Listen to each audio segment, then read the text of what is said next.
pregunta sobre diversidad e inclusión. No está reproduciendo. Ya fue esta reproducción. Bueno, claro.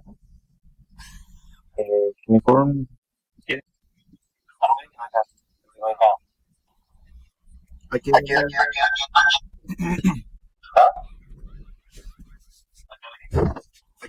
darle clic donde dice leí el documento y luego bajar hasta abajo para que le habilite el segundo.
Entonces, si ya somos candidatos, ya tengo la cuenta, aquí Free Access para el training, y estas son otras cosas. Entonces, Free Access está. Pues aquí está en este programa que quieren llegar a 1 millón de personas aplicadas. Entonces aquí está, y aquí sí ya. Enroll and Free Training. Y si se dan cuenta, acá aquí aparece que es 0. Que esto solamente sería. Entonces, como está todo a 0, le doy checkout. Porque si estoy comprando nada.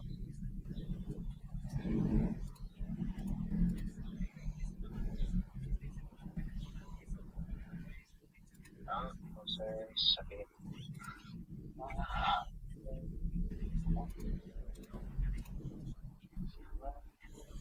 Esto, acepto. Y entonces hacerlo. Gracias por tu pago.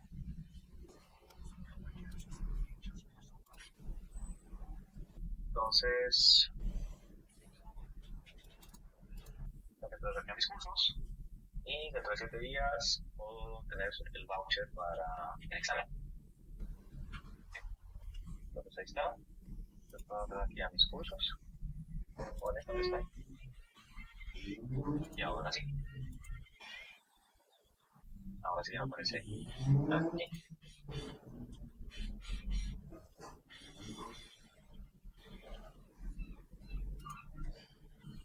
Y aquí están ya todos los cursos. Esta primera introducción pues, les hace una serie de preguntas para ver qué tanto realmente conocen ustedes del tema, ¿verdad? Y para que ustedes se den cuenta cómo realmente están, ¿verdad? Y de ahí pues, ya empiezan a tomar cada uno de los cursos.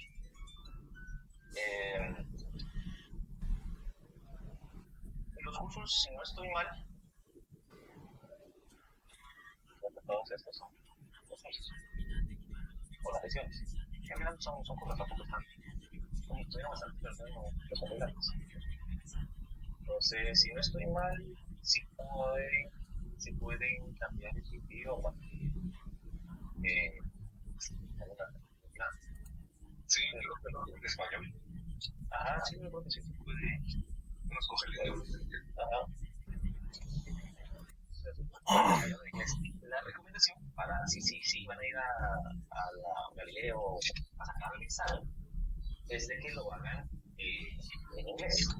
Porque el examen sí solo está en inglés. Entonces, mejor que lo estudien en inglés. Porque sí se puede traducir en el examen.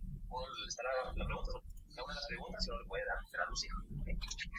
Pero esa la traducción no es del todo acorde. A mí se me hace más fácil entenderlas en inglés. leer el contenido en inglés, porque así es el match. Ahora, si leen el contenido en español y el examen lo van a tener en inglés, en esa traducción se puede perder o no. Pero lo mismo que pasa con las aplicaciones. Y ya, entonces ya empiezan a consumir el contenido.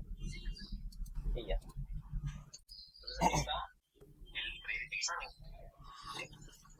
Entonces se recomienda 200 minutos. Que son 2 horas y media por ahí. Son 100 preguntas. El pre-examen. ¿Sí? Entonces les da una visibilidad de qué tanto conocen a hoy del tema, estando ya adentro, más que decir, ya finalizando la contenido. Entonces ya les puede dar.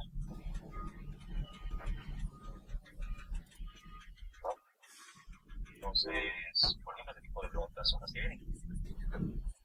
Si quieren, le hago a esta y tenemos una respuesta.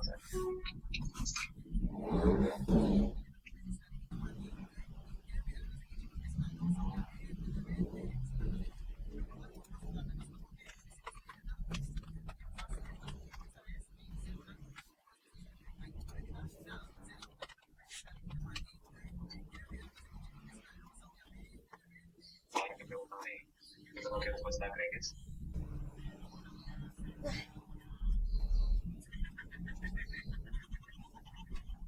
¿Tú lo entendiste? ¿Qué estás haciendo, amor? ¿Tú te lo perdí? Yo no sé los videos. Vamos a traducir.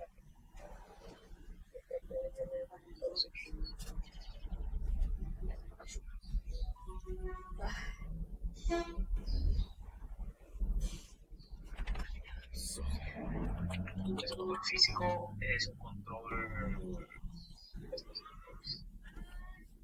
matizado, un técnico o administrativo físico. Está decidido el tema físico, pues evitar que choquen las carros con los transeúntes, ¿no?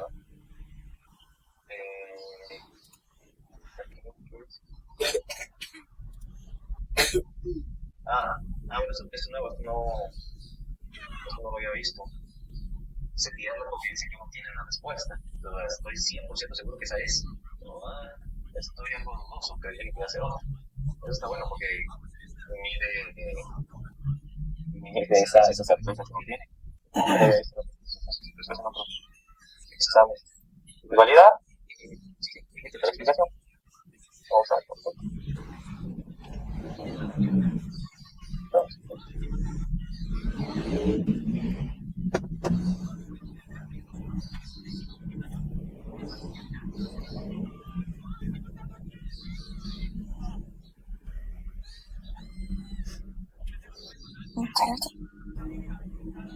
Ajá, ¿por qué Integrity? Pues porque para asegurar que la información sea certera y que no esté modificada. ¿Sí? Y que no esté modificada por quienes no debieran. O sea, porque la información es para eso, para que la podamos modificar. Pero las personas autorizadas tienen que tener única y exclusivamente el derecho para poder hacer esa modificación. Yo te doy, te voy a dar.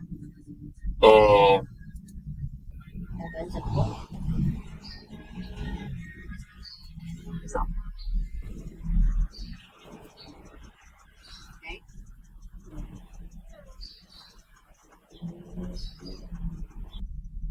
Password. ¿Por qué pasa? Y no demás. Es porque es algo que sí, no es algo que ya tengo que hacer, como your print o user ID. Sí, entonces. ¿Qué tan confiados estamos? Sí. Bueno, vamos con una última.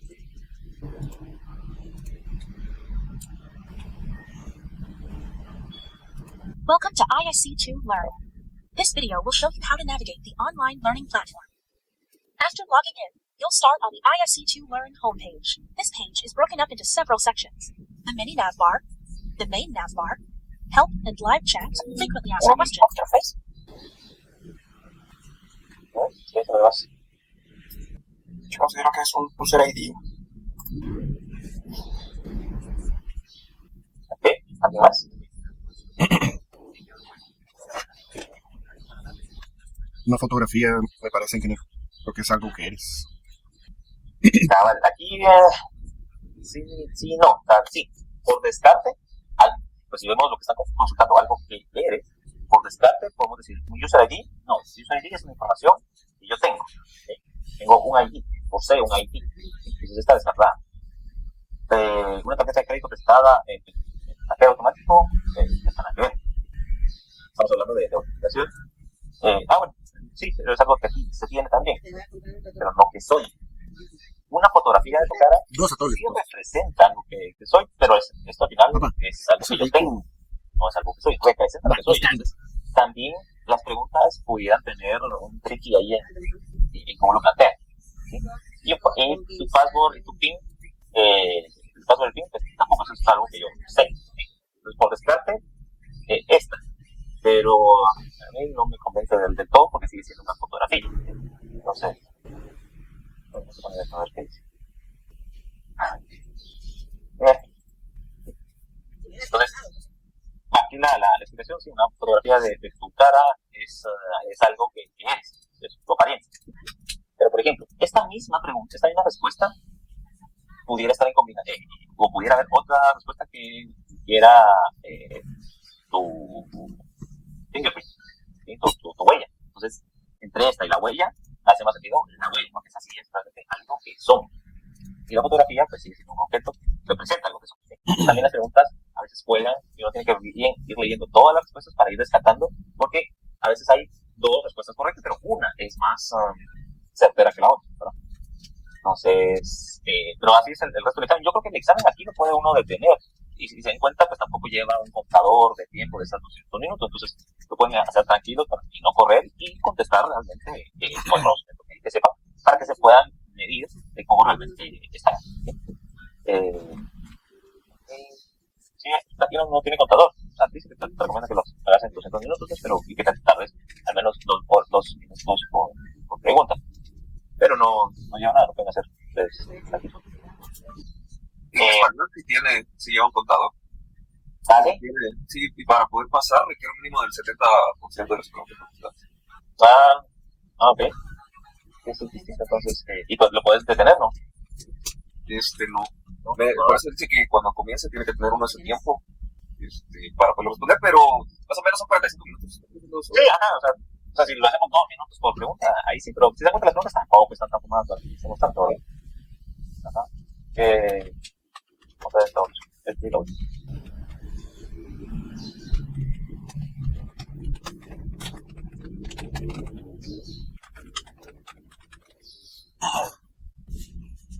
Eso estaba interesante, eso sí me costó a mí. Va. Igual por descarte, ¿sí? Entonces dice, un sistema recopila información transaccional, ¿sí? Y igual imaginemos que es un sistema transaccional, una torre, por ejemplo, todas las transacciones de las compras, o un Bisanet o Neonet, todas esas transacciones, a eso se refiere con el sistema transaccional. Y las almacena en un registro. O sea, todas esas transacciones de las tarjetas de crédito, del consumo, de las Visa, están en esa base de datos. Que muestra qué usuarios realizaron las transacciones, es decir, muestra el nombre de la tarjeta y los números de la tarjeta. Hay más información, dónde fue, el monto, la hora, etc. ¿Qué concepto muestra esto? Múltiple factor de autenticación. No, nada que ver, aquí no estamos haciendo una autenticación, ¿sí? Estamos almacenando información. Biométricos, tampoco, no hay autenticación. Privacidad, sí, pero también, o sea, privacidad, o sea, ¿por qué? Porque estamos guardando cierta información, pero tampoco estamos hablando de quién tiene acceso a esa información. Y está el concepto de no repudiación. Culichi. Es no repudio.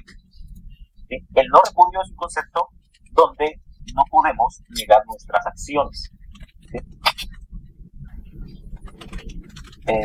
No repudio. Es un principio que garantiza que la acción digital no puede ser negada por quien la realizó. Entonces, y va asociado al registro. Entonces, va asociado al registro que se tiene de las acciones que uno toma en un sistema. Entonces, cuando uno llama al banco y dice, es que me clonaron mi tarjeta, y inicia el proceso de investigación, y hay un cargo ahí a las 3 de la mañana son 2.000 quetzales que cobraron, y yo no fui. Entonces necesito activar el seguro para que me devuelvan esa plata, porque yo no fui. Hay muchas historias así. Viene el banco y es el proceso de análisis por el cual, por cierto, nos cobran. ¿Por qué? Porque tienen que ir a revisar los logs. Entonces empiezan a ver el comportamiento en base a los logs. Por eso lo importante es ese almacenamiento de los datos para esas especificaciones. Entonces, el banco empieza a revisar todas nuestras transacciones que quedan registradas en esos logs. Y pueden ver que ese día iniciamos a las 7 de la mañana, compramos en Mac, desayuno, ahí no hay ningún movimiento, es un viernes, no hay un movimiento, a las 12 en otro cargo, Don Chicharrón, fuimos a almorzar, después no hay actividad, a las 6 de la tarde empieza un cargo, puede ser en monólogo, hay un cargo de 150 quetzales, estábamos cenando, tomamos algo, después hay otro cargo de 500, ahí ya nos pusimos alegres, pedimos más cubetazos, y después hay un cargo desde el parqueo a la 1 de la mañana, y después está el cargo en otro lugar, de after, a las 3 de la mañana, y en todos esos cargos está identificado que la transacción fue realizada con la tarjeta física. ¿Sí? Todas las tarjetas físicas del chip o la banda tiene un ID. ¿Sí? Cuando clonan una tarjeta, la tarjeta es otra, entonces tiene otro ID. ¿Sí?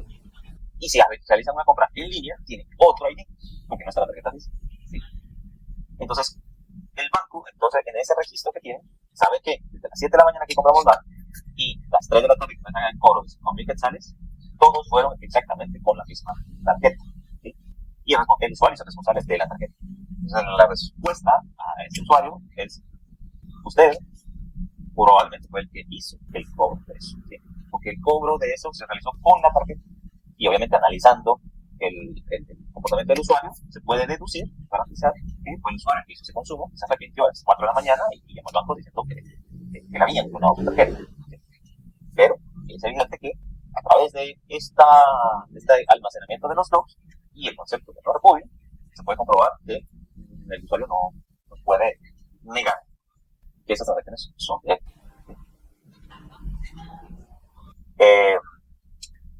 Y eso es lo que después sucede un montón.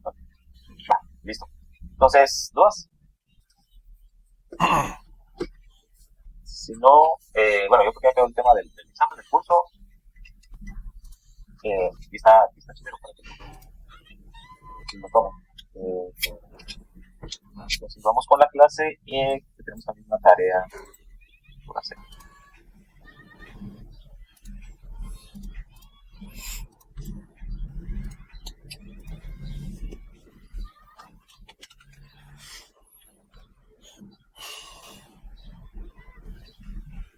Y siguen viendo la pantalla, ¿no? Sí. Vamos a hablar entonces de la arquitectura.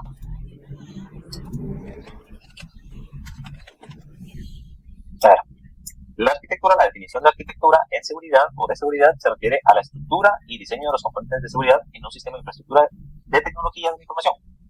Es la forma en que se planifica, organiza e integra la seguridad de todos los aspectos en un entorno de TI, incluyendo redes, sistemas, aplicaciones y datos. La misma también especifica y establece dónde y cuándo aplicar controles de seguridad, siempre teniendo en cuenta el presente y el futuro de la organización a la cual busca proteger. Entonces, cuando hablamos de arquitectura, tenemos que pensar en un esquema general de todos esos componentes que van a formar parte del ecosistema de protección que estamos desarrollando, que estamos implementando. Puede ser que ya exista cierta arquitectura donde nosotros estemos trabajando y nosotros vamos a integrar un nuevo componente. Ese nuevo componente debe de integrarse de forma que empate con la arquitectura que se está haciendo. ¿Sí? Por ejemplo, traduciéndolo en otras palabras, si vamos a integrar una solución de registro de transacciones, ¿sí? Así como viendo el ejemplo de la pregunta. Si somos un banco, el banco ya tiene un equipo de monitoreo de transacciones. ya tiene un dashboard, ya tiene reportes, ya constantemente están viendo ahí las estadísticas de los consumos. Entonces, ya tienen alarmas establecidas. Entonces, si vamos a montar un nuevo sistema que registre transacciones, se debe de poder pegar a esa arquitectura que ya estaba en operación. Por ejemplo, integrar los reportes, integrar todos los logs, integrar los dashboards, para no generar un dashboard adicional. O sea, miras todo lo que ya mirabas en este dashboard, pero como estamos integrando una nueva plataforma, todo lo de esa plataforma ahora lo miras en este otro dashboard. Entonces, no sería una arquitectura de monitoreo eficiente. Todo lo que busca la arquitectura es que todos esos componentes estén en armonía unos con otros, ¿sí? Para que todos cumplan una función para la cual fueron diseñados y se integre y opere con las demás plataformas para tener ese ecosistema completo. Entonces, una arquitectura debe de considerar estas características. La funcionalidad, vamos a integrar este componente para que realice estas características, estas funciones. Otro componente va a realizar otras funciones, ¿sí? Si tenemos dos componentes que hacen la misma funcionalidad, pudiéramos tener conflictos, pudiéramos tener reprocesos, pudiéramos tener dos puntos de vista, ¿sí? Entonces pudiéramos generar falsos positivos también. Por ejemplo, si tenemos dos consolas de antivirus, o sea, no hace sentido. O sea, tenemos Micro y una solución de EDR y ambos haciendo antivirus. Al momento de los dos inspeccionar el mismo archivo, pueden crear conflicto con una máquina, pueden consumir recursos innecesarios.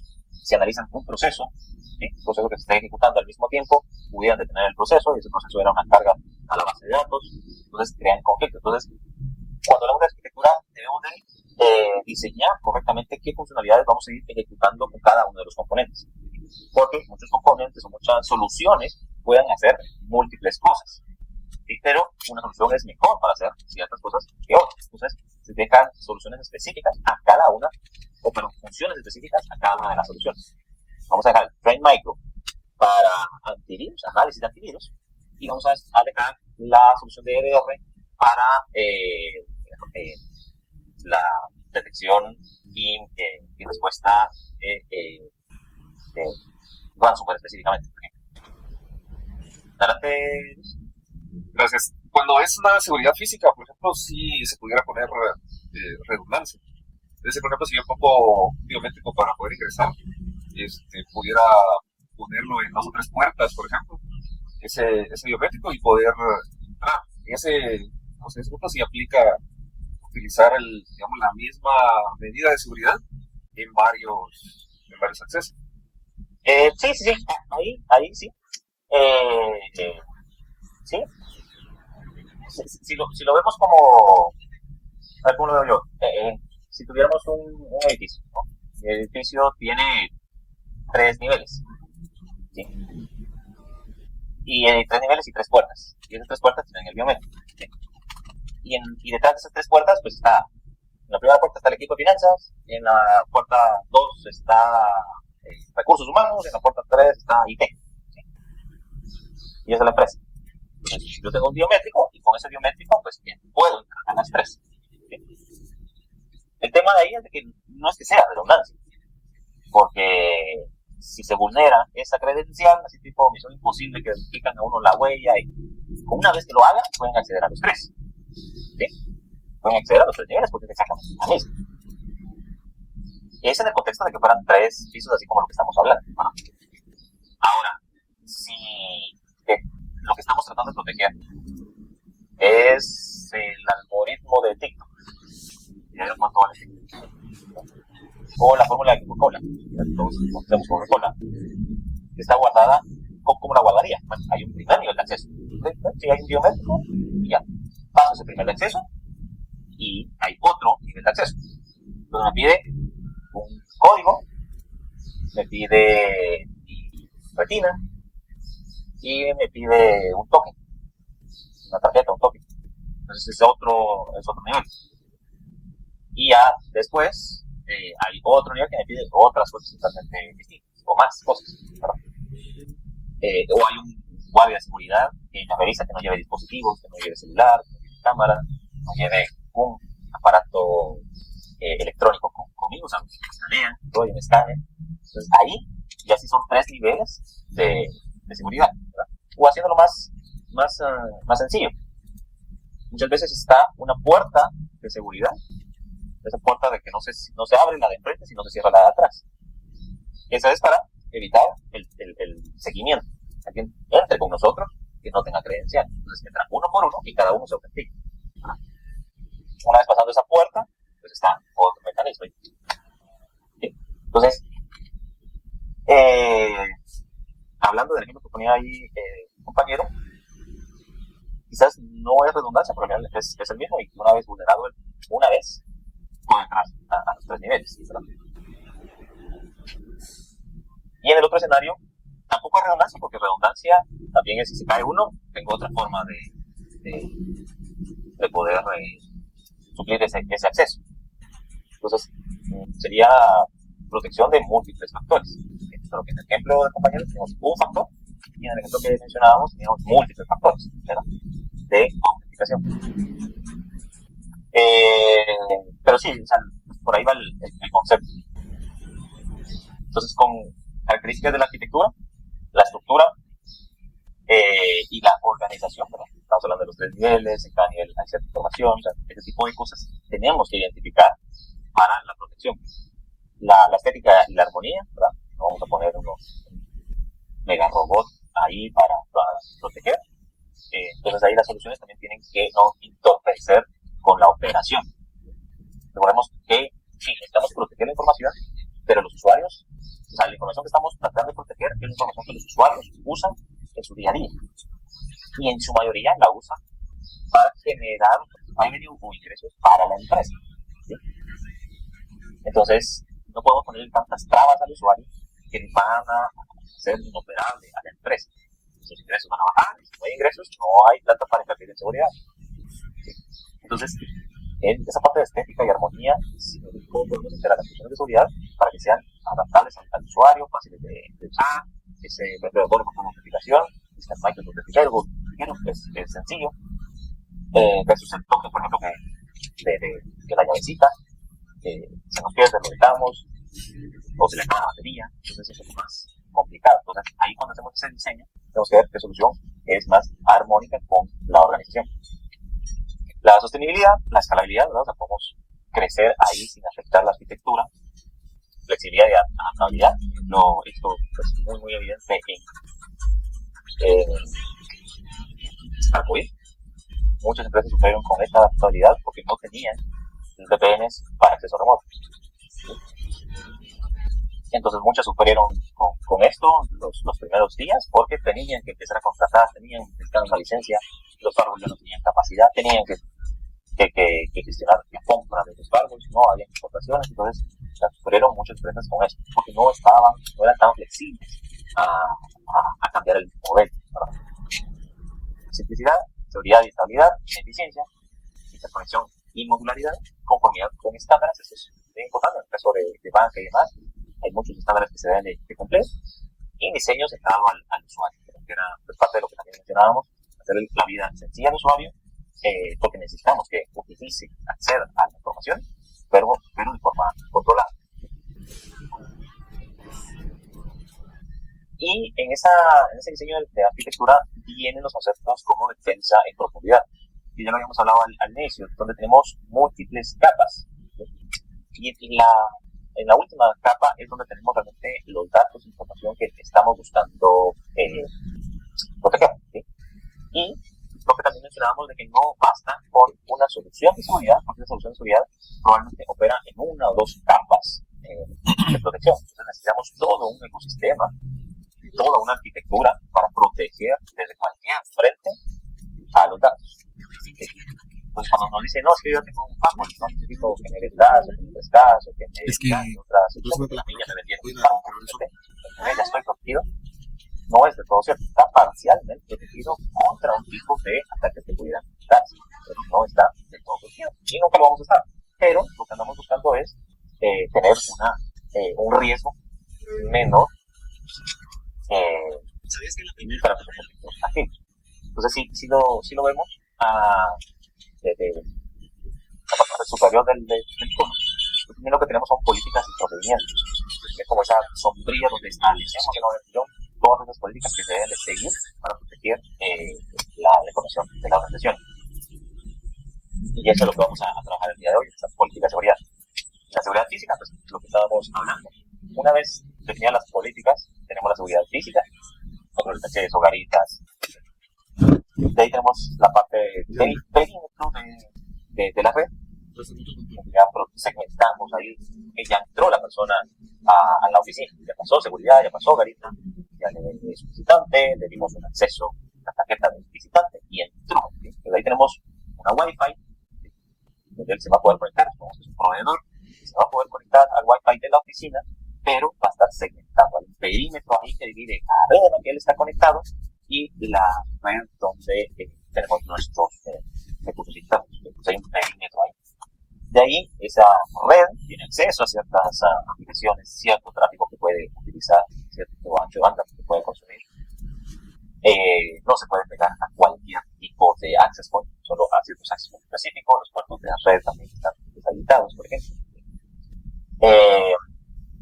En el tema de los hosts, los hosts tienen ciertas políticas, están pegando Active Directory, tienen antivirus, tienen VPN, las aplicaciones para pegar aplicaciones tenemos un Web Application Firewall, hay revisión de código, de bases de datos, y por último tenemos. Entonces, en resumen, defensa en profundidad o seguridad en profundidad es la aplicación de múltiples capas para proteger a los datos de posibles amenazas. ¿Sí?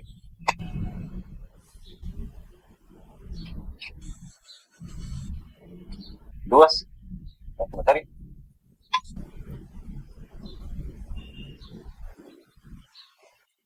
Ahora se ponen a analizar los métodos donde trabajan o lo que han visto, ya pueden ir perfilando cada una de estas capas que se tienen, ¿verdad? Ahí es donde cabría, por ejemplo, un doble factor de autenticidad. Un doble factor de autenticación pudiera caer en host o aplicación. Ok. Sí, debe ser, sí, en host. Gracias. Sí, también pudiera ser en redes, porque, por ejemplo, yo tengo utilizamos una VPN de Cisco. Pongo mis credenciales y me manda el doble factor de autenticación al Authenticator. Entonces también puedo aplicarlo en VPN. Aquí también, en el perímetro también, porque en el perímetro lo tenemos, depende de cómo lo configuramos. Por ejemplo, accedemos a un URL, queremos navegar, la URL le podemos configurar al firewall que pida usuario y contraseña para navegar. Entonces el explorador levanta un portal captivo que me pide usuario y contraseña. Sí, de que me autentique, para saber si soy yo que está usando ese explorador. Pongo usuario y contraseña y ahí también podemos aplicar un doble factor de autenticación. Me cae, autentico, ya me identificó que sí soy yo, estoy utilizando el explorador y de ahí me autoriza. Después me dice, esa URL sí tienes acceso, esa URL de ChatGPT, por ejemplo. Entonces sí me da acceso y me da acceso ¿cuánto tiempo? 15 minutos y después me desconecto. En política vamos a aplicar los cargos. Ahora, ¿qué tan amigable con el usuario es eso? Bueno, entonces, por ejemplo, si yo que estoy en el rol de investigación pues de las soluciones que yo tengo en la oficina, sería muy tedioso que cada vez que quiero navegar tenga que ser usuario, contraseña, token y después que me diga un tiempo. Entonces, muy tedioso. Sí, creo que es bastante, pero sería muy tedioso. Entonces me limita mucho. Ahora, si eso mismo hacemos en un banco, por ejemplo, donde el cajero, en su mayoría, tiene en su mayoría del tiempo, tiene que procesar las transacciones de la persona que llega a la caja, que en un momento quiera realizar una búsqueda porque quiere validar alguna información del usuario, no está mal. Se va a conectar al sistema del banco, le va a pedir sus credenciales, le va a pedir que se autentique y le va a dar 15 minutos para hacer esa consulta, ¿verdad? Entonces, en ese contexto, sí pudiera ser bueno aplicarlo aquí. Pero el doble factor de autenticación realmente lo aplicamos en todos. En todas. La seguridad física también. O sea, que tu huella y un PIN, por ejemplo. Algo que tenés y algo que sabes. Gracias. Ok. Hay un concepto recientemente nuevo que está un poco más en auge, que es el Cyber Security Information Architecture, o CSNA, o es una malla en la arquitectura de ciberseguridad. Gartner define la arquitectura de malla de ciberseguridad como un enfoque modular, escalable, para extender los controles de seguridad, incluso a activos ampliamente distribuidos. Ampliamente distribuidos quiere decir activos que a hoy, como el trabajo, la globalización y demás, el tema de COVID y todo, que ahora hay muchas sucursales, muchos usuarios están dispersos, están conectando en cafés, en la casa, están accediendo a la nube, están accediendo a la central de la oficina por internet, por las de datos. Entonces, ahí está todo eso distribuido, que el perímetro de seguridad pues ahora se extendió bastante. Entonces debemos de tener varios mecanismos para poder resguardar la información. ¿Sí? Ya habíamos hablado de qué era Gartner, ¿no? No, ingeniero. ¿Alguien sabe qué es Gartner? ¿O alguien lo ha escuchado hablar?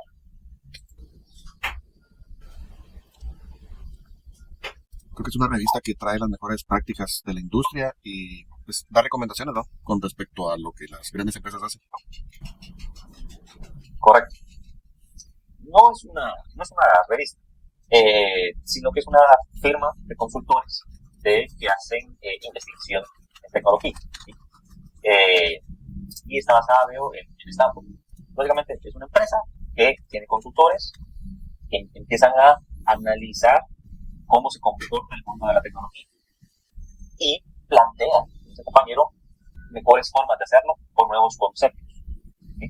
Y también posicionan a los líderes en la industria de quién lo está haciendo bien en base a la respuesta de los usuarios. ¿Sí?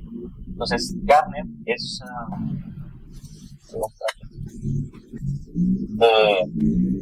una empresa basada en Stanford de consultoría. Y genera varios informes en diferentes aristas de la tecnología, ¿verdad? En seguridad, en temas de cloud, en temas de endpoint, o sea, en todo, en temas de administración, en gestión. Entonces genera bastante información de hacia dónde va la tendencia de las cosas. Entonces hoy se ha vuelto un referente en la mayoría de empresas, en las grandes empresas, de ver qué dice Gartner, para ver si hace sentido o no adquirir una solución. Y uno de los famosos es estos cuadrantes mágicos de Gartner. ¿Sí? Entonces, nosotros tomamos los reportes, ¿sí? Son estos cuadrantes mágicos de Gartner, donde nos dicen de las soluciones que hoy existen en el mercado, quién está liderando. Por ejemplo, este.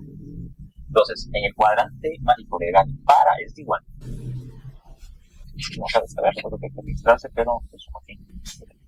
Entonces, y esto lo liberan cada año, en septiembre, octubre, hacen las liberaciones. Entonces, este es el del año pasado, que es 5 meses por ahí. Entonces, para las soluciones de T1, o Software Defined One, ustedes definidas por software, el cuadrante, bueno, todos los cuadrantes tienen los challengers, los líderes, los visionarios y los jugadores de nicho. Jugadores de nicho, es decir, están en un segmento muy específico, a una industria muy específica. Son buenos, pero en esa industria. Los visionarios son los que están, las empresas que están sacando nuevas características, nuevas funcionalidades, están fumando, pero realmente no hay mucha adopción de usuarios. Hay muchas empresas que los están adaptando. Cuando una empresa pasa de visionaria y empieza a vender y a colocar su solución en la industria, en las empresas, los bancos empiezan a adquirir, las empresas de telecomunicaciones empiezan a adquirir, deja de ser visionario y se convierte en líder. ¿Sí? Y el líder quiere decir que tiene las funcionalidades que los usuarios están buscando y los usuarios las están adquiriendo y las están poniendo en producción. ¿Sí? Y aquí, pues también están varias. Quien más se acerca para acá es el que lidera la solución. Entonces, si a mí me preguntan qué solución comprar a hoy de SD-WAN, se ve para entregarme y vamos a ver aquí que lo recomendable por la mayoría de usuarios que ya lo están utilizando es Fortinet, ¿sí? Porque va a liderar este cuadro. Los challengers son los países que están haciendo su mejor esfuerzo para sacar soluciones características que pudieran colocar en diccionarios o lograr el volumen que necesitan para convertirnos en líderes, ¿sí? Entonces, si una empresa, si ustedes les dicen, necesitamos comprar una solución de SD-WAN, entonces que están trabajando en IT, por ahí escuché que había algunos gerentes o coordinadores de departamentos y les piden, o ustedes, más bien sale de ustedes, no les piden, sale de ustedes, ya vieron las características de SD-WAN, ya ven las funcionalidades, les hace sentido que van mejorando la estructura que tienes en la red, dicen, pero sí vamos a necesitar dejar los enlaces tradicionales y adquirir una solución de SD-WAN. Y le preguntan a todos los proveedores que les cotizan y les van a cotizar de todas las marcas que existen. Sophos tiene, MikroTik también tiene algo de SD-WAN, y les pueden cotizar varias soluciones para varias marcas. Pero ¿por cuál decidir? Una pudiera ser el cuadrante legal, otros temas de presupuesto y demás, pero estos son otros 20 pesos. Pero para eso nos sirve el cuadrante legal, para darnos cuenta de por qué estos están aquí. Y obviamente en el reporte, si descargamos el reporte, pues nos va a decir a detalle el por qué, ¿verdad?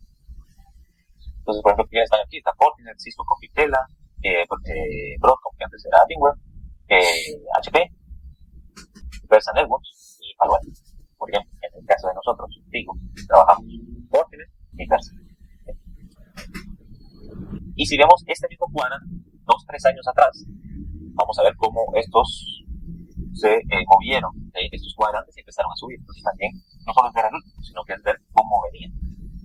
Los últimos, pues en el caso de Fortinet, pues han ido consistentemente en líderes. Empezaron en visionarios y de ahí, bueno, fueron subiendo a convertirse en líderes institucionales. Este es básicamente de igual. Ahora, y este otro,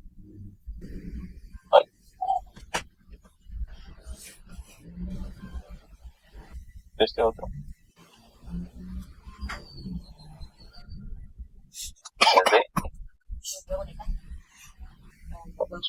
de SASE, ¿sí? Secure Access Service Edge. Las soluciones de SASE, si se dan cuenta, ¿dónde está Fortinet? Está acá. No está como líder en la industria.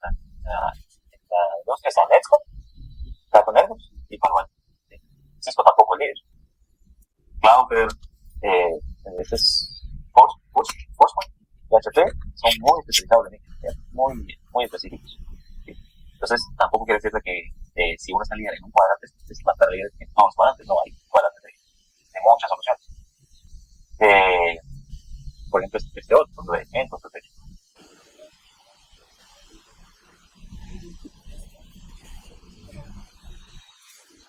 Entonces, en un Protection,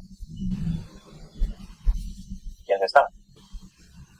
En líderes, CrowdStrike, Microsoft, SentinelOne, Palo Alto, Tremicro y Sophos. El Challenger ahí que la están queriendo hacer es Certified. Fortinet, muy de nicho. O sea, un Protector de Fortinet, ¿quién hace un Protector de Fortinet? No hay. Nosotros, por ejemplo, tenemos instalado Tremicro. A ver, de ustedes, ¿qué Protector tienen? O a ver dónde están aquí. Sophos, nosotros Sophos. Ok. ¿Alguien más?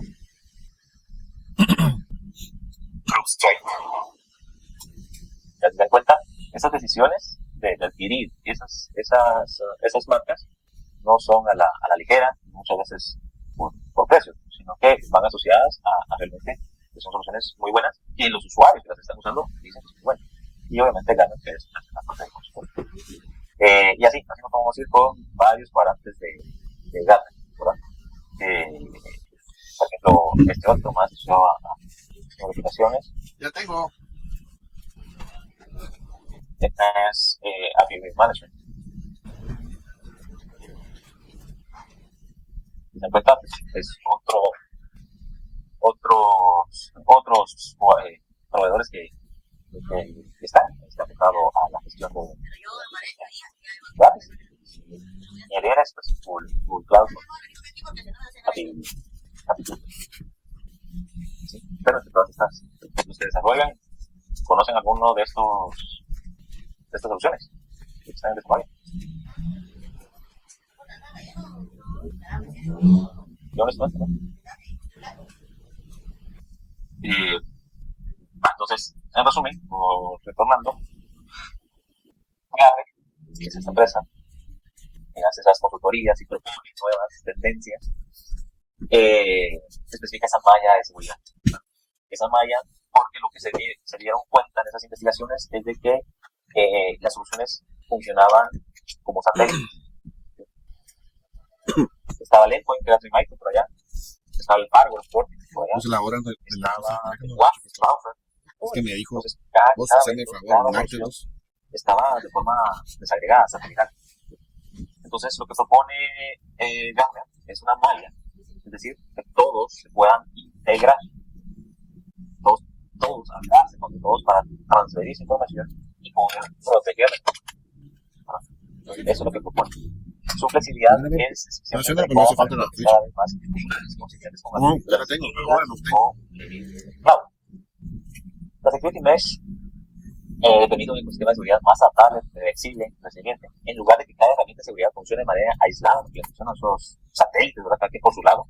Una malla de ciberseguridad permite a las herramientas que las herramientas interoperen a través de varias capas de soporte, como la gestión consolidada de políticas, la inteligencia de seguridad y una estructura de identidad. Entonces, básicamente, es esa comunicación entre las diferentes aplicaciones, cada una cumpliendo una función, un rol específico, pero compartiendo información, creando esa malla completa. Si lo vemos en varias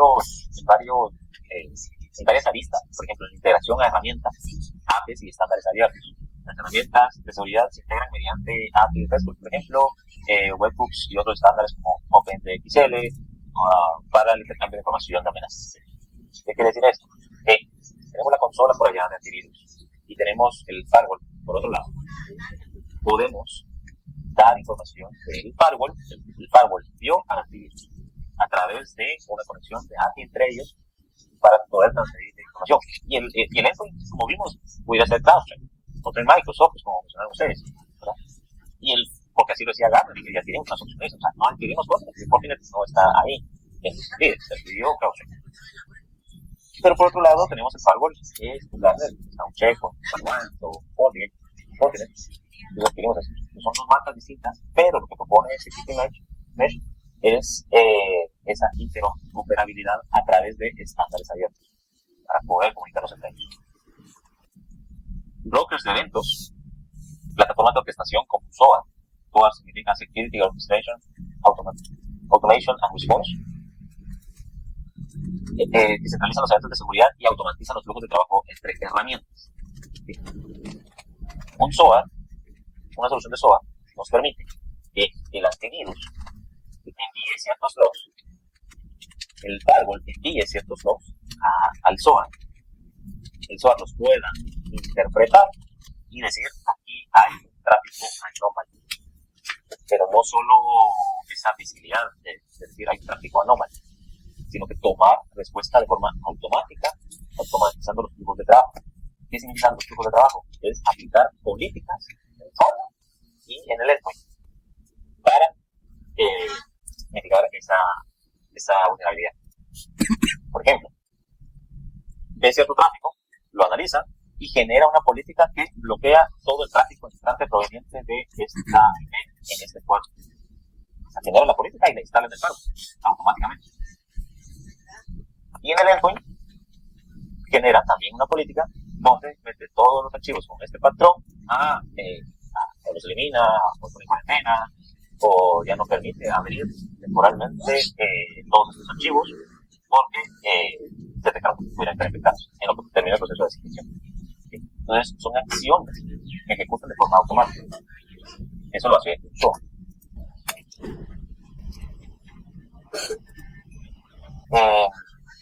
Arquitecturas de microservicios que permiten que los componentes de seguridad sean modulares y conectables. Otra lista es la centralización de las políticas. Las plataformas de gestión configuración de políticas para firewalls, CASB, DLP y puntos de acceso. Es decir, vamos a disparar la configuración a través de aquí, de la consola. Vamos a tener un gestor, un administrador, una consola, donde aquí vamos a integrar el firewall, el WAF, las soluciones de DLP, soluciones de CASB, y cuando queramos aplicar una política de bloqueo, vamos a hacer y todas estas soluciones pueden ser de diferentes clientes. Aplicamos una política y se aplican a diferentes soluciones. Las soluciones definidas por software, SD-WAN, LAN, controladores centralizados,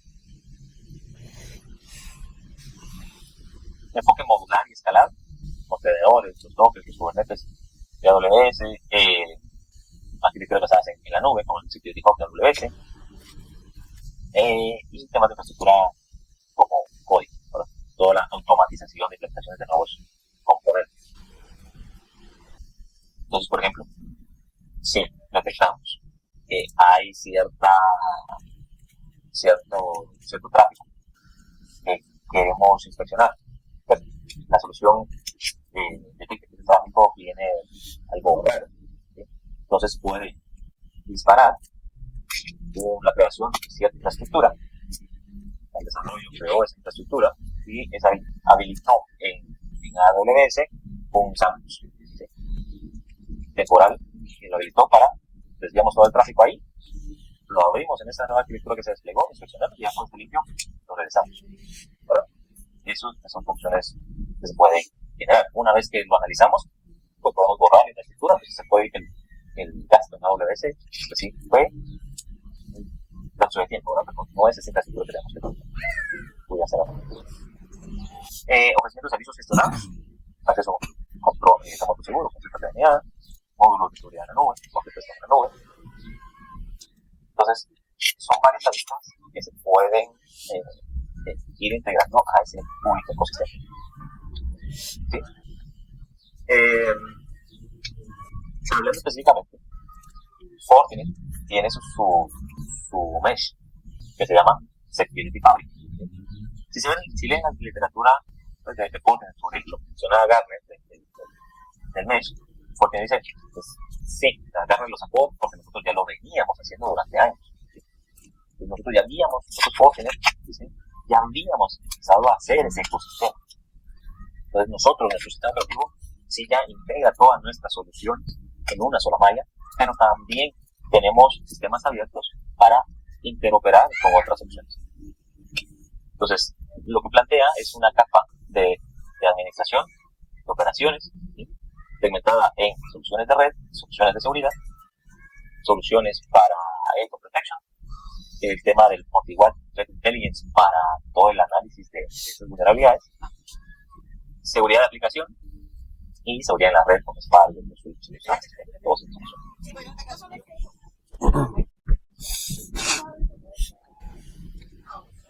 Recordemos que el mesh es todos sus componentes funcionando e integrándose para compartir información. ¿Sí? Entonces, en el caso de Fortinet, tienen su FortiOne, que es básicamente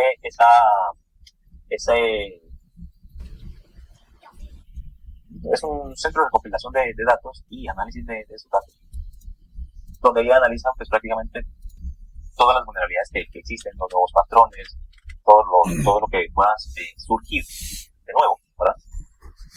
Y analizan ciertos comportamientos, integran algo de inteligencia artificial, pues lo mismo prácticamente tiene cada uno de los vendors.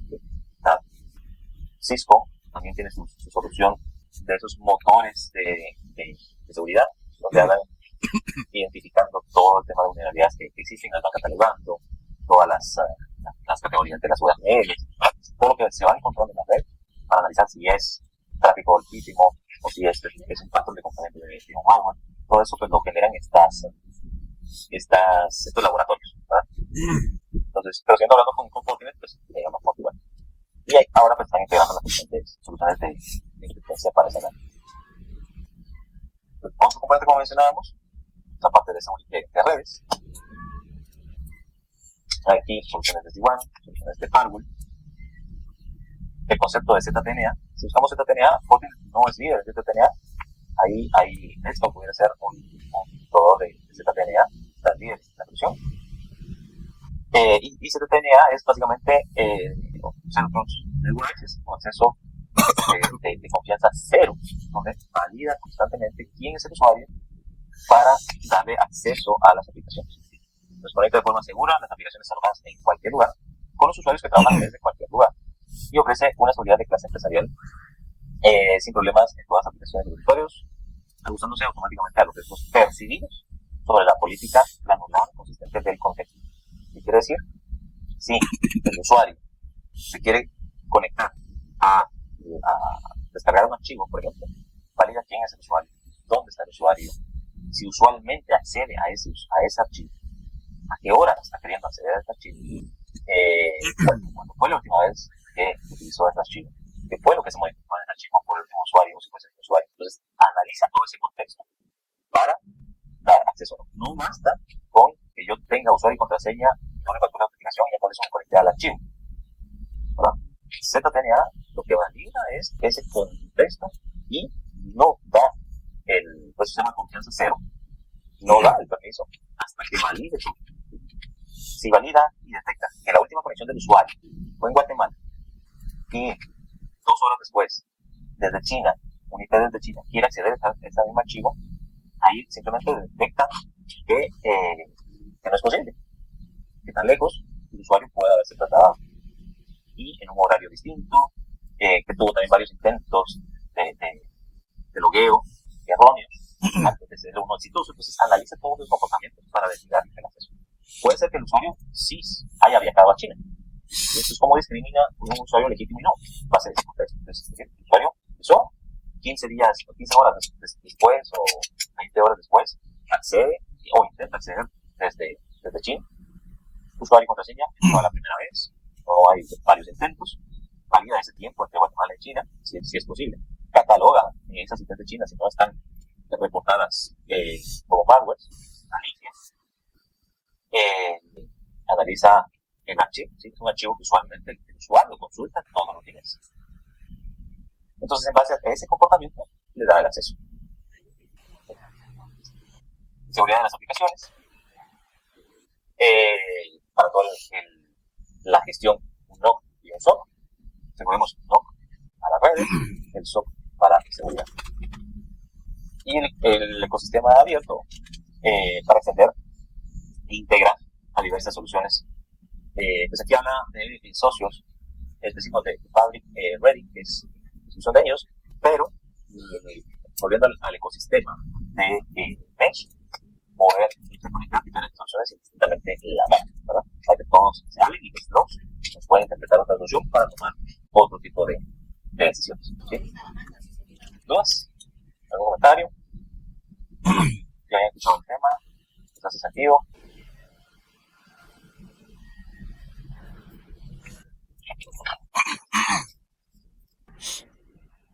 Ahora que usted comenta el tema, yo entiendo muchas de las cosas o políticas que se aplican en el trabajo, entonces sí ya me está haciendo sentido lo que usted comenta. Pero a la vez, digamos, estoy tratando de entender visualmente dónde es que cabal se inyecta esta malla. Porque digamos, usted mencionaba, todos tenemos antivirus, todos tenemos firewall, pero por ejemplo SOAR, creo que la apunté por acá, ese que eso es el que se comunica entre, digamos lo que usted decía, él detecta algo y le dice al firewall, mira, bloqueate este puerto, bloquea eso. Entonces, realmente lo que estoy tratando de, como digo, ¿dónde se inyecta este mesh? Porque yo sé que, digamos, en el endpoint, en la laptop final, yo tengo un antivirus y tengo un firewall. En los servidores yo tengo un antivirus y un firewall. Pero ¿en qué parte? ¿O es un servidor extra que va a estar monitoreando tanto la laptop como los servidores? Eso no me queda claro. Tal vez ahí, si tuviera un dibujito o algo, se lo agradecería. Sí, a ver, vamos a estar aquí.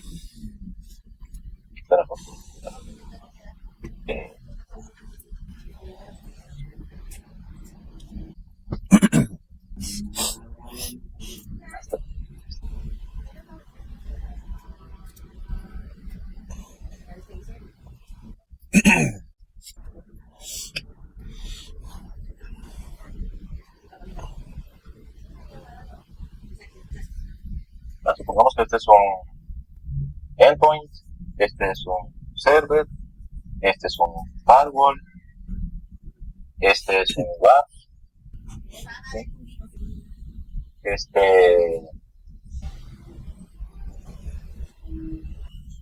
Este es el Active Directory.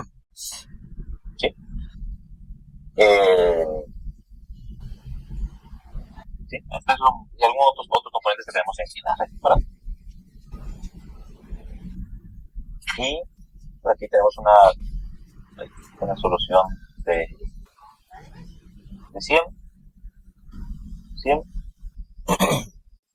Y aquí tenemos una solución de SOAR.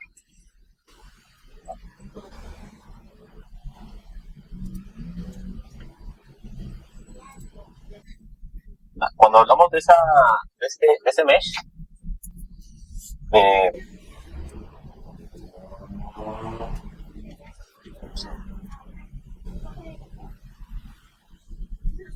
cuando hablamos de ese mesh, significa que estamos mezclando la información de todos, están compartiendo información, no solo el activo que está tomando decisiones por sí solo, ¿sí?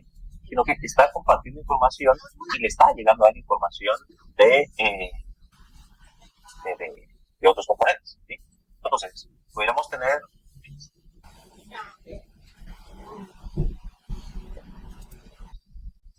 información de aquí.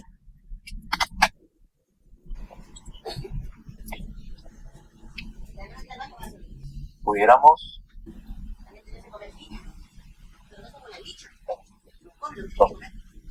el endpoint pudiera tener una conexión API al firewall, ¿sí? El servidor al firewall, ¿sí? El servidor al WAF, el firewall al WAF, el active a todos, ¿sí? Entonces, cuando hablamos de ese security mesh, hablamos de esto, ¿sí? Que todos los componentes, no todos, pero los componentes en la red puedan compartir información. Al compartir información, aquí son logs, es una conexión API entre el firewall, entre la consola de antivirus de los endpoints hacia el firewall, donde le envía ciertos logs de, por ejemplo, las extensiones de un archivo. O sea, el endpoint detectó que el archivo que se llama factura.pdf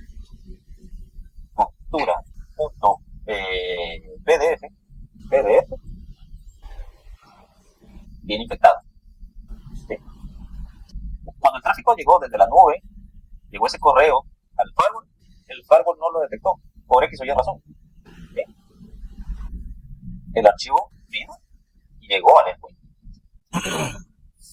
pero el motor del endpoint, la capacidad del endpoint, que es específica, sí detectó al momento de abrir el PDF que traía un código malicioso. Y el firewall no detectó porque no lo analizó, porque tenía una regla de exclusión de los PDFs, ¿sí?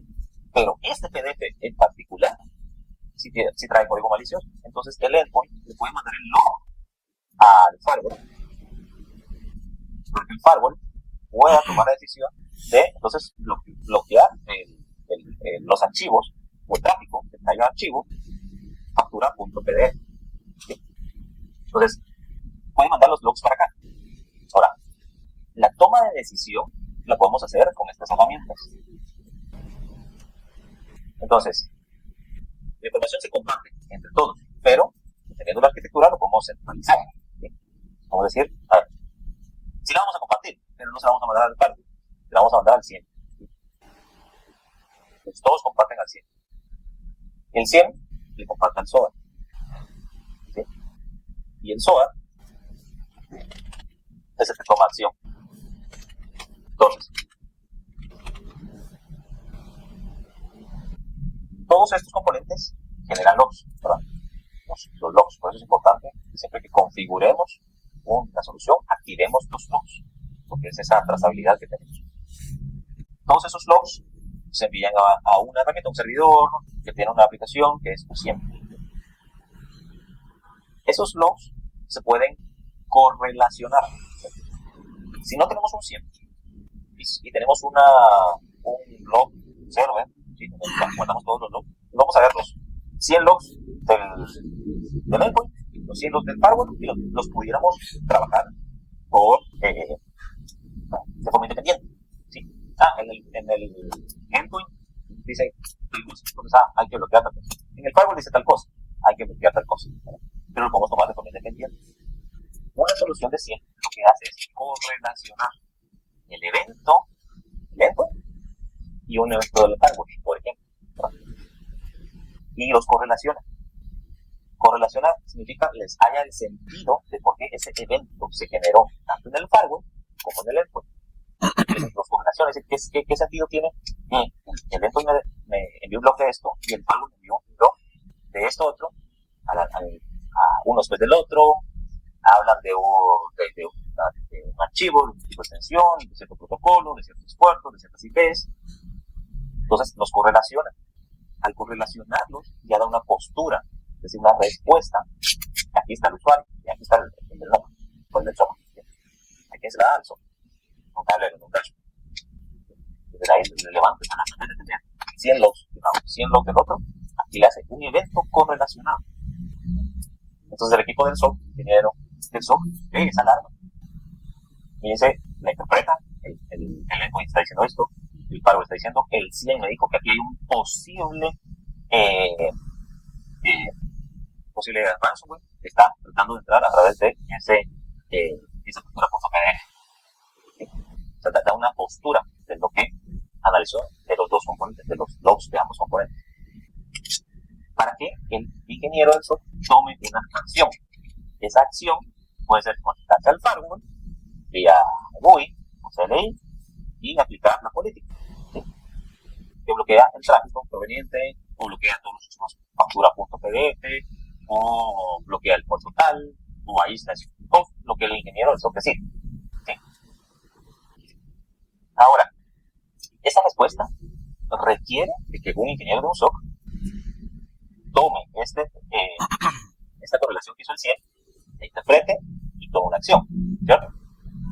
El SOA lo que hace con el Orchestration y Automation es hacerlo por sí solo sin necesidad de un ingeniero, ¿sí? No necesita de un ingeniero. El SOA automáticamente crea esa política en el firewall a través de CLI. Lo hace hoy, a través de CLI. Entonces, se conecta al firewall, mete las credenciales que ya tenía, ¿sí? Autentique todo eso al firewall y mete la política a través de CLI, la corre y entonces esto a las 3:52 de la mañana que lo hizo es en máximo. Entonces el SOA es una solución de automatización de respuestas y de configuraciones en base a cierta información que fue consolidada por una solución de CIEM, donde recibió logs de las diferentes plataformas para tomar una acción. Entonces, en resumen, para justamente la respuesta al compañero, los logs sí se necesitan enviar a alguna parte, ¿sí? Lo ideal es concentrarlos en una sola solución, por ejemplo, en un CIEM. Entonces esos logs se envían al CIEM, el CIEM puede correlacionar para proveer esa información ya digerida o correlacionada a un ingeniero o a un SOA para que automáticamente tome una acción de configuración para mitigar eso que se está identificando, ¿sí? Entonces, a esta interoperabilidad entre las diferentes soluciones es que se le llama esa malla, ¿verdad?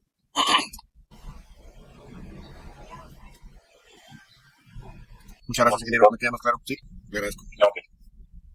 Listo. Hagamos un break ahorita entonces y continuamos en un ratín. Que son las 9 estamos a las 9 y cuarto, pues. Sí, existe. Ok, de acuerdo.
seguridad física y de los controles de acceso. De forma general, el control de acceso está en el corazón de la ciberseguridad, ahí donde empiezan a acceder los usuarios a los diferentes servicios que provee la red. La seguridad de la información requiere un perímetro y una protección interna controlada de forma ágil para que otorgue el acceso correspondiente a quien deba de tener dicho acceso. Entonces aquí la analogía similar a ese operador del puente de acceso a un castillo que si debía de pasar, lo bajaba y mientras no esperaban a alguien dentro del castillo, pues subía el puente. ¿Verdad? Entonces todos aquellos que venían detrás de los caballeros, por ejemplo, venían a estar siguiendo, esperaban que pasara, subía el puente y ya con eso protegido. ¿Verdad? Entonces, esa misma analogía es la que se utiliza para el control de acceso. Tenemos que identificar quién es el que está queriendo entrar a los sistemas para permitirles el acceso, ¿no?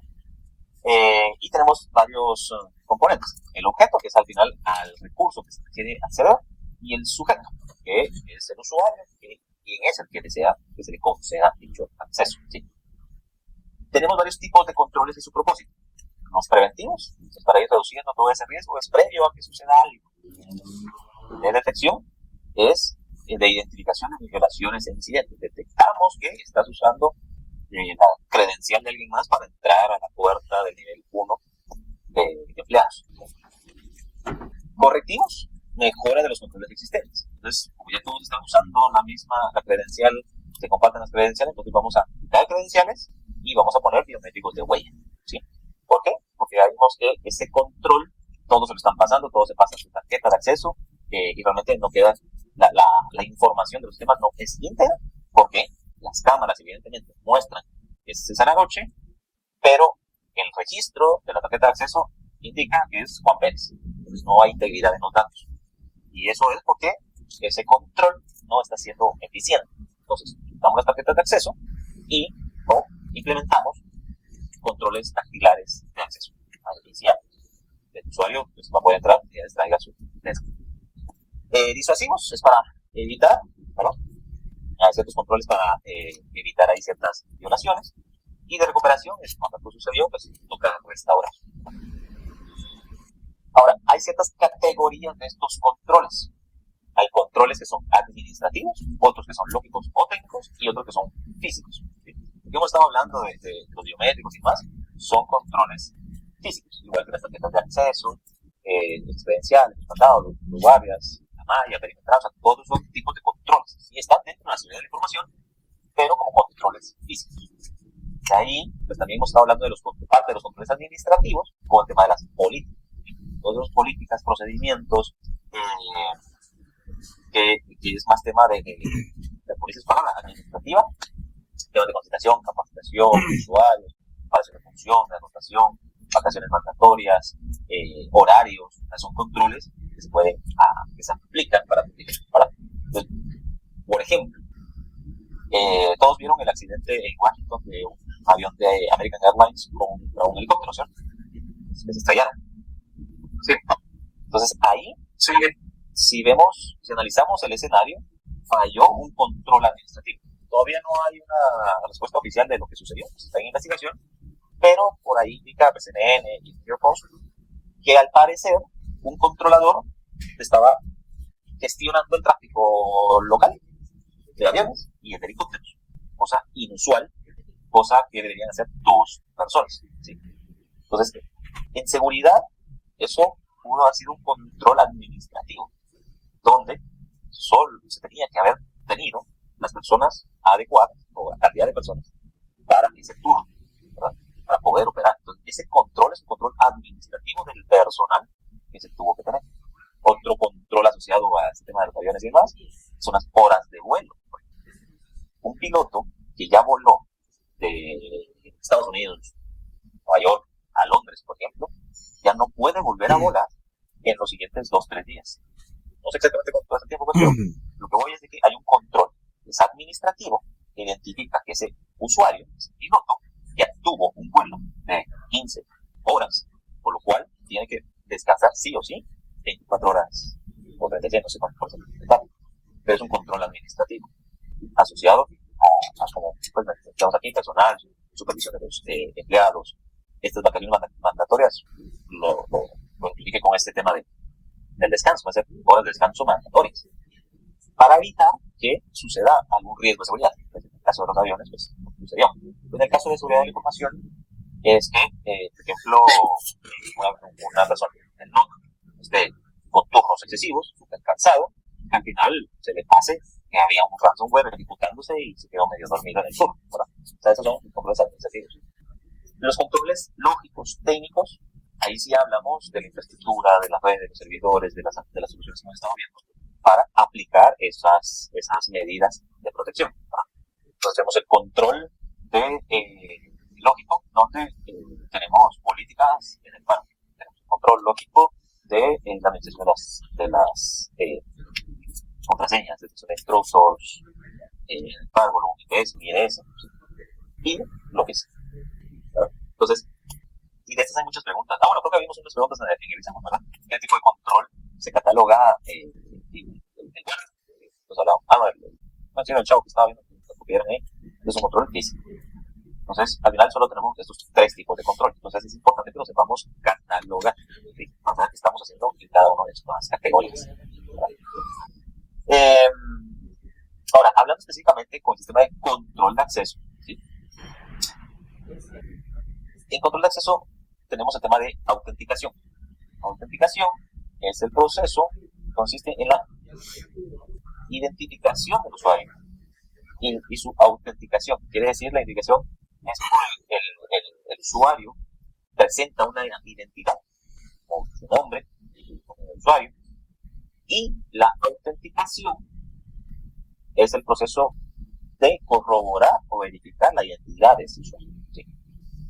Pues, por ejemplo, una combinación del nombre de usuario y la contraseña, es lo más común, que demuestra los conceptos de identificación del nombre del usuario y la autenticación con su contraseña. Entonces, identificación, el usuario se identifica con quien dice que es él, su nombre, usuario, contraseña, César.aroche, Aroche, o César Aroche Caballines, ¿sí? Y la autenticación es contraseña. 1, 2, 3, contraseña. Eso lo que permite es identificar al usuario. Es decir, listo, si te tengo mi base de datos, si te estás en el Active Directory, sí, te dejo entrar. Pero después viene otra validación, que es la autorización. Que tengamos acceso no significa que tengamos derecho a los recursos. Puede ser que sí, no tenemos acceso, pero realmente no tenemos acceso a archivo, ni carpeta, ni comunicación. Entonces aquí viene el concepto de autorización. Autorización a ciertos archivos, a ciertas aplicaciones, a ciertos servicios, donde podemos tener acceso o no tener acceso. Si tenemos acceso, ¿qué tipo de acceso? ¿Sí? Tenemos de lectura, tenemos de escritura, tenemos lectura o escritura. Y después viene el tema de responsabilidad, el tema de auditoría, y es también asociado a lo que vimos en la pregunta, al concepto de no repudio, ¿sí? ¿Por qué? Porque la auditoría representa todos los flows que se generan. ¿Sí? Si hacemos la analogía de lo que estábamos hablando al inicio con respecto a la tarjeta de crédito y los consumos, ¿sí? Tenemos la autenticación, es el usuario portador de la tarjeta, ¿sí? Esa es su autenticación ante el sistema y en la tarjeta, las credenciales de la tarjeta y la información contenida en la tarjeta. Esa fue la identificación, ¿sí? De ahí el proceso de autorización es si tenemos crédito o no, o si tenemos saldo o no, o si está declarada la tarjeta como robada o no. En el ejemplo que hicimos, no tenía ningún inconveniente, entonces tenía autorización, fue concedido el proceso de autorización para que pueda consumir esos 500 quetzales en Monroco, ¿verdad? Y pues se hizo el crédito y se aprobó esta transacción, se actualizó ese concepto. Y también lo que hablamos es que generó ese registro, esa auditoría para el tema de responsabilidad sobre esa transacción. Entonces, no veamos el tema de control de acceso específicamente como usuario, contraseña, o la huella, o la puerta, sino que se extiende a realmente muchas más cosas dentro de la red, ¿verdad? Como por ejemplo el ¿no? Las categorías de control de acceso. Control de acceso al sistema, el control de acceso a los datos. Muy asociado a la autorización, ¿verdad? Factores de autenticación. Pues esto también, casualmente, las preguntas eran muy asociadas a lo que vamos a ver hoy. Algo que sabes, algo que tienes y algo que sos, ¿verdad? Entonces, un factor fuerte de autenticación, de múltiples factores de autenticación, es la mezcla de todo esto, ¿verdad? Algo que sabes es el usuario, ¿sí? Algo que tienes puede ser algo que sabes es el usuario y contraseña, ¿verdad? Entramos, algo que tienes, me cae el token de ingreso y después algo que soy. Por ejemplo, en el RI, pues una nota virtual del BI o nada, de usuario y contraseña, me envía el token y para hacer ciertas transferencias me piden, pues tengo el Face ID y me genera el Face ID. Pues tengo habilitados esos tres factores. Entonces ahí la probabilidad que tenga un incidente con mi tarjeta, con mi cuenta, ya es muy poco mitigado eso. No los eliminado, porque al final, pues, si me secuestran uno de esos taxis piratas que haya, me van a sacar la contraseña, me van a sacar el código y me tienen a mí para la cara. Entonces, protege, sí, me protege de muchas cosas. Pero es una capa, ¿sí? Volviendo para amarrar esto al concepto que hablamos al inicio de capas, sí, es una protección por capas. Me protege de una capa. Pero tengo que tener protección de otro tipo de capas, o en otra capa. Por ejemplo, no subirme en un taxi de eso, o evitar estar a las 3 de la mañana, una reformita, ahí pensamos que es un cacho peligroso. Bueno, tú lo ves, entonces ya yo agrego otras capas de seguridad para proteger los datos que tengo en el celular, que se encuentra acá y todo eso. Entonces, no solo aplica en los sistemas, sino aplica, como mencionábamos al inicio también de las sesiones pasadas, seguridad de la información. No solo son sistemas. Es otros medios, ¿verdad? Para los accesos que conocemos. Metodologías de acceso centralizado, LDAP, por ejemplo, el Active Directory. En vez de todas las soluciones tienen usuario y contraseña, es decir, tienen una base de datos de autenticación. El firewall tiene su base de datos. La consola de antivirus tiene su usuario y contraseña. Entonces, y las aplicaciones todos tienen. Ahora, si, por ejemplo, un usuario se va a la empresa y tenía usuario y contraseña del firewall, de un ingeniero del SOC, se está molesto y a nosotros se nos olvidó que estábamos viendo ese proceso, el procedimiento, y tampoco estaba en la política que tenían que hacer, ese usuario puede conectarse al firewall y borrarlo y afectarlo. Entonces, por eso en el control de acceso lo que se busca es centralizar.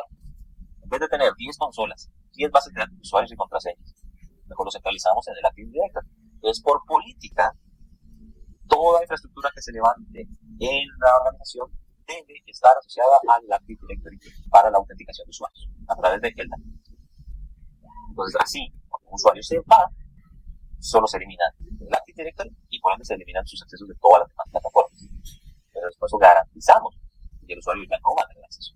Entonces, dejamos de utilizar las bases de datos locales de cada una de las aplicaciones y lo integramos a un servicio centralizado a través de es un protocolo de acceso que hoy lo permite todas las aplicaciones. Entonces ahí los usuarios se autentican con su usuario de dominio. Y en la mayoría que estamos aquí y en las empresas y cosas en las que mencionaron que estaban, supongo que así se autentican con su usuario de dominio. Bueno, para aquellos que aún se autentican en las diferentes aplicaciones con usuarios locales, es decir, diferentes contraseñas para los sistemas, pues esas organizaciones todavía tienen un riesgo mayor a un incidente de seguridad, ¿verdad? Tiene otro concepto de descentralizado, varios dominios, pero de confianza. Se tienen niveles de confianza entre los distintos servidores. Por ejemplo, nosotros como Millicom tenemos varias operaciones, tenemos varios directorios activos, cada uno por país, pero al final son descentralizados, pero al final se tienen esas confianzas entre los dominios para poder acceder a los diferentes recursos compartidos. Técnicas de acceso. Discrecional. El propietario del recurso decide a quién le da acceso. Y el otro es obligatorio. política de acceso determinada por el sistema en vez de el propietario. Entonces, para un archivo, para una aplicación. Y los ataques mínimos, bueno, comunes, para quebrar ese acceso. Ataques de fuerza bruta, ataques de diccionario, de buffer o por ejemplo, de sigila, poner un sniffer a analizar el tráfico para tratar de descifrar ahí las credenciales, ingeniería social, tenemos un perro que tenemos tal fecha y ya con eso que se hace ingeniería para determinar cuál es el propio de hacer las credenciales.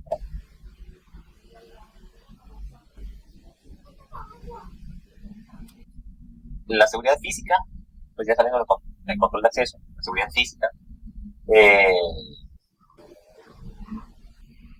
necesitamos hacer ese análisis del camino crítico, por ejemplo, hasta llegar a la base de datos. Entonces, en una oficina donde tenemos, pues para los empresas que aún tienen un centro de datos, no lo tienen cloud, hacer ese recorrido de, ok, la persona entra en la garita, se identifica, entra a la recepción pasa, todo ese camino hasta saber cómo pudiera llegar alguien hacia la base de datos. Para entonces ir ahí aplicar esos mecanismos.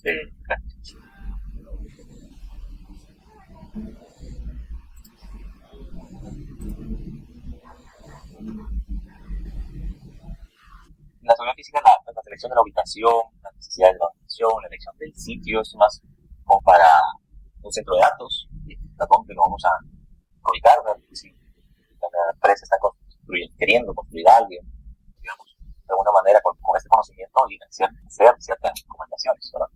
La elección del sitio, la seguridad de los activos, la ubicación, las acciones ambientales. Entonces, por ejemplo, si sabemos que barrios o en la costa o en el río hay mucha lluvia, se desbordan los ríos, ¿no? O en Cobán, por ejemplo, si alguien está decidiendo construir un centro de datos ahí, nos pudiéramos decir que hay una probabilidad muy alta de desastres naturales y pudiera afectar la disponibilidad del centro de datos. Visibilidad, desastres naturales, de las instalaciones, los controles, la situación, las luces que se encienden, las bocinas, navegación totalmente las puertas cerradas, detección, sensores y demás de retraso ahí para evitar que pueda ingresar físicamente al sitio. El Uptime Institute es una organización que certifica en base a la arquitectura que tenga el centro de datos la disponibilidad que pudiera llegar a tener ante una interrupción de sus operaciones por cualquier tipo de fallo, ¿verdad? Entonces hay una certificación que se llama TIER y va de la 1 a la 4. Y básicamente lo que mide es que tanta redundancia se tienen los sistemas.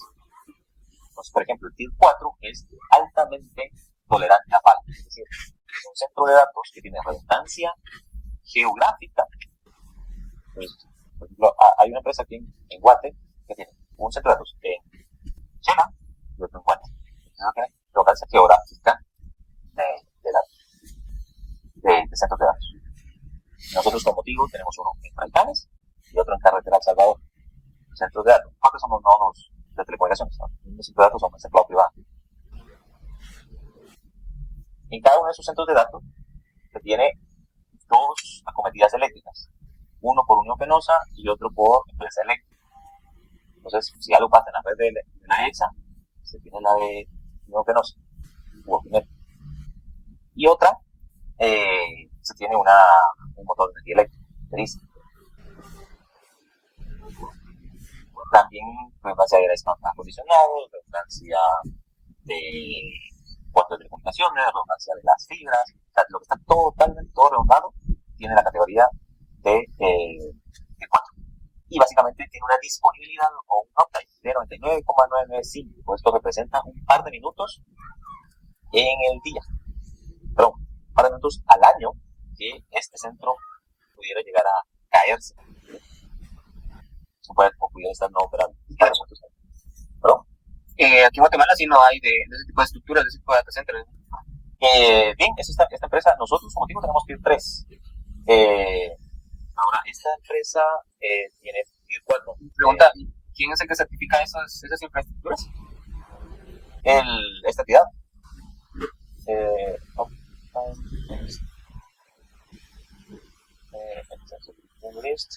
Le ponemos el país. Aquí en Guatemala está Tigo, está GBM, está Solution algo, se llama esta empresa, no recuerdo el nombre exacto.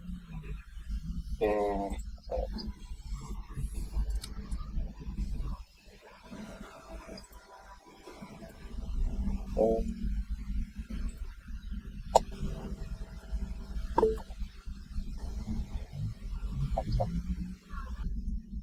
Back Office, Mobile Solutions, ¿eh? Entonces, ellos tienen. No, perdón, es Kionebus que tiene la 4. Sí. Sí, Kionebus es el que tiene la 4. Entonces, aquí está. ¿Cómo está la explicación? Entonces, Kion. Sí, todos ubican Kionebus. Yo lo conocía, no sé qué tipo de empresa es. Kionebus es un data center.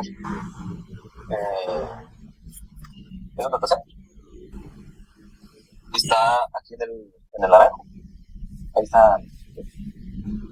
Vamos a ver. Ahí está, entonces, pues está actualizado aquí, pero está expirado. Entonces, es un data center, o sea, varias empresas tienen ahí su redundancia, ¿sí? Por lo mismo que son tierra. ¿Sí? Entonces, por ejemplo, un banco tiene su central en zona 9 y su redundancia es Kionebus. Bueno, hay varios bancos. También está GBM, están estos de Smart Solutions, que tienen en Shella, es una ciudad, estos son Tier 3. ¿Sí? Y en el caso de Tigo, es el de Brecan, que también es Tier 3. Hay otras entidades que tienen otras certificaciones, ¿verdad? Entonces, no todos los centros de datos están aquí, en este Open Institute. Sin embargo, bastante están con esta certificación. Hay otras certificaciones, ¿no? Entonces, por ejemplo, en esto, pues, sí es uno de los entes certificadores más grandes, porque tiene en todos los países. Pero, por ejemplo, si vemos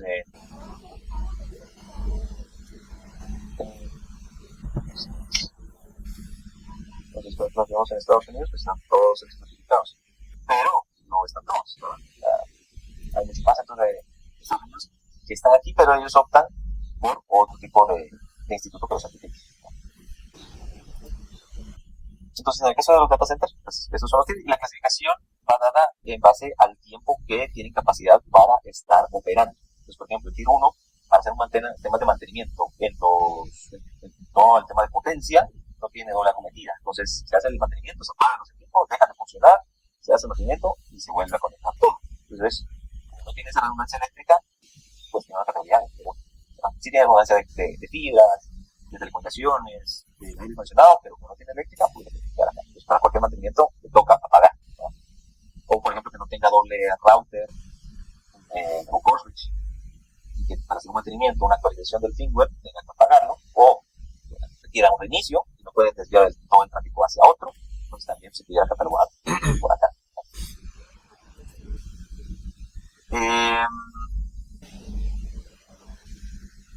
Controles físicos en gabinetes, salas de servidores, donde se almacenan los backups, en centros de datos, temas de temperatura, temas de escritores, todo lo relacionado al entorno físico, ¿no? Acciones, gestionar el perímetro, fallas, eliminación, seguridad interna, llaves, y control de llaves, por ejemplo, para nosotros esta parte lo utilizamos bastante para el control de acceso a los sitios. Digamos que una operadora, digo, claro, tiene 1000 sitios, antenas desplegadas en todo el país. Y los que van a hacer algún mantenimiento tienen que tener una llave. esa llave pues tienen ciertas características que impiden, no es una llave y puedo aplicar, pero tienen ciertas características, pues hay un control de llaves para ir asignando las llaves a las contratas para que puedan acceder a los sitios, ¿verdad? Entonces, pues, aplicarlo a esto, medio ambiente y seguridad de la vida, aspectos ambientales, y privacidad de los sectores legales, reglamentos de la ciudad. Ok, vamos a hacer una tarea, la tarea de definición de la política de seguridad. La política de seguridad. Entonces les voy a mostrar aquí un machote, igual la tarea que se subió está haciendo ejemplos, pero les voy a mostrar un machote de cómo debería de ser el documento entregado. No se las voy a compartir porque es interna, pero pues es interna de la organización, pero les voy a mostrar, ¿no? Entonces, creo que ya se publicó la tarea ahí. Entonces, esto es lo que deberían de poder entregar. Busquen ahí, hay varias referencias. Una política de seguridad de la información debe ser general, es una sombría para demás políticas, ¿verdad? Después se genera la política de contraseñas, política de usuarios, política de manejo de implementaciones, de políticas más específicas, ¿sí? Pero lo que creamos aquí es una sombría general, una maestra. Entonces, en cuenta, tampoco es muy extenso. Entonces, por ahí espero el documento, no un documento de 3 hojas, de 50, ¿verdad? ¿Por qué? Porque es algo muy general. Entonces, aquí contiene una política, se parte bien, ¿sí? El propósito, aquí habla de Millicom, desarrollamos utilizando plataformas tecnológicas, mejores prácticas. Nuestro enfoque es proteger la información del uso indebido, del robo, de la divulgación, ¿sí? Con la finalidad de seguir o de proteger los 3 pilares de seguridad de la información: confidencialidad, integridad y disponibilidad. Como mencioné, esta política es una sombría de las demás políticas y estándares incluidos en el marco de defensa de la seguridad de la información con ¿verdad? Los principales riesgos de esta política que busca abordar muchas de las personas locales de Tigo caen dentro del ámbito de la infraestructura crítica en los países donde operamos, ¿verdad? Vamos, en este caso, las infraestructuras críticas que se definieron después de los atentados del 9/11 son todas aquellas infraestructuras que permiten a un país operar. Por ejemplo, el sistema de agua, el sistema de hospitales, no tanto que Estados Unidos, el sistema de salud, el sistema de energía. Si por ejemplo se ven afectadas las hidroeléctricas con atentados o algo, pues dejan de funcionar. No hay luz. Si no hay luz, no hay sistemas. Si no hay sistemas de protección, muchas cosas se caen, ¿no? Y en el caso de las telecomunicaciones, pues también, si no hay telecomunicaciones, pues no hay comunicación. Si no hay comunicación, pues no hay accesos, todo se vuelve más lento e inoperable, ¿no? Entonces, dependiendo, esto es basado en su proyecto. Entonces, dependiendo el enfoque del proyecto de ustedes, de la salud, de las telecomunicaciones y demás, sí, bueno, también debido al importante valor financiero y sensibilidad de la información que maneja la organización. Entonces, ustedes son un banco, también tienen que relacionar eso debido a la sensibilidad de la información que maneja el banco XYZ. Es crítico proteger el negocio y los datos que están. El alcance, ¿sí?, de esta política aplica a quién aplica. Aplica a la casa matriz y a todas las filiales, es decir, aquí hasta los 9 operaciones. Definición, hay un tema de glosarios, por tema de las palabras que se van a utilizar, porque esta política la deben tener todos los empleados, todos, la deben conocer, la deben leer todos los empleados. Entonces, debe de tener también un lenguaje que conozcan los empleados. Roles y responsabilidades, pues aquí se define, por ejemplo, en este caso, en esta estructura, tenemos un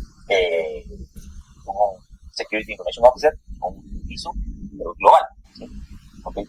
Digo, somos 9 países, 9 operaciones distintas y tenemos una casa matriz, que es esta. Entonces, aquí hay un rol global, entonces, de esta oficina de seguridad. Entonces, este rol es el que debe de desarrollar, supervisar más conferencias, es responsable de implementar programas, de promover iniciativas, pero de forma global. Entonces, dependiendo cómo ustedes planteen su organización, deberían de tener o no. Entonces, si me dicen que su organización es el Banco Industrial, por poner uno, ¿sí? Banco Industrial tiene operaciones en Guatemala, en El Salvador, en Panamá y en Honduras. ¿Sabes por qué no? Pero bueno, un punto que tiene varias operaciones. Entonces, Y esas operaciones probablemente deben de tener alguien que sea también regional o global, también de todas esas operaciones, y aparte a las personas locales. La persona local, ahí sí es el ISO. Entonces tiene las mismas responsabilidades del global, pero a nivel local. Entonces ahí usted ya define esas responsabilidades. Ahí vienen los usuarios, cumplen la política, y después vienen, por ejemplo, los equipos que administran las plataformas, dueños de sistemas, los dueños de los procesos. ¿Sí? Entonces aquí estipulan eso, y por último podría ser que tengan proveedores. ¿Sí? Los proveedores que implementan organizaciones de seguridad definidas de acuerdo a los contratos. Por ejemplo, si van a hablar de que son un banco contrata a Tigo, banco contrata a Claro, entonces son sus proveedores, tienen que estar conscientes de la política. Entonces, si un proveedor va a entrar a trabajar, a implementar una nueva solución de seguridad, debe de conocer la política. Requerimientos, marco de referencia, cultura, conceptos de mediación, monitoreo de respuestas, y hay política de entrenamiento, política de respuesta, política de continuidad de negocio, ¿sí? Las excepciones, la aplicación, cumplimiento, y pues ya el control de versiones y la revisión de la cultura. Entonces, esta política es la que es una similar en la que deberíamos de poder generar. En el documento que les mostré, en el documento que estaba subido, aquí está el detalle. Entonces, aquí está el detalle, hay varios ejemplos. Entonces, mirando, voy a pasar esta estructura para que tengan de referencia, y esta sí la revisamos la próxima semana. Vamos a presentar ahí. Esta es la referencia, ¿verdad? Bueno, ya se nos acabó el tiempo. Lo tengo por acá. Lo vamos a mandar. Pues, estimados, ¿dudas, comentarios? Usted comentó que obviamente esta política de seguridad no iba a tener como un ejemplo, ¿verdad? Porque es interna y es privado. Esa parte creo que la entendían, pero tal vez hay una plantilla o algún modelo que se pueda proporcionar así para, no para copiarlo, sino más que todo para guiarnos un poco, porque a veces sí, por ejemplo, con esta tarea de esta semana, por ejemplo, yo busqué plantillas y cuestiones así para apoyar un poquito más en ese sentido. Entonces, tal vez eso nos ayudaría un poco para que todos trabajemos como que en una misma forma. Ya, no, de esta hay varias que se han encontrado en internet. Eso sí les toca buscar.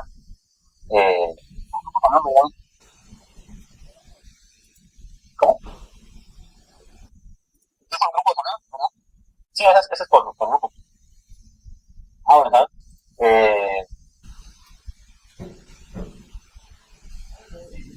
Sí, esa sí hay bastantes ejemplos de política editorial. Ahorita. Welcome to the official ISCC online self-paced training in the adaptive learning de información, y aquí no está. Tiene la misma estructura, ¿te das cuenta? Las definiciones, el objetivo, el ámbito de aplicación, el tipo de cumplimiento, las responsabilidades.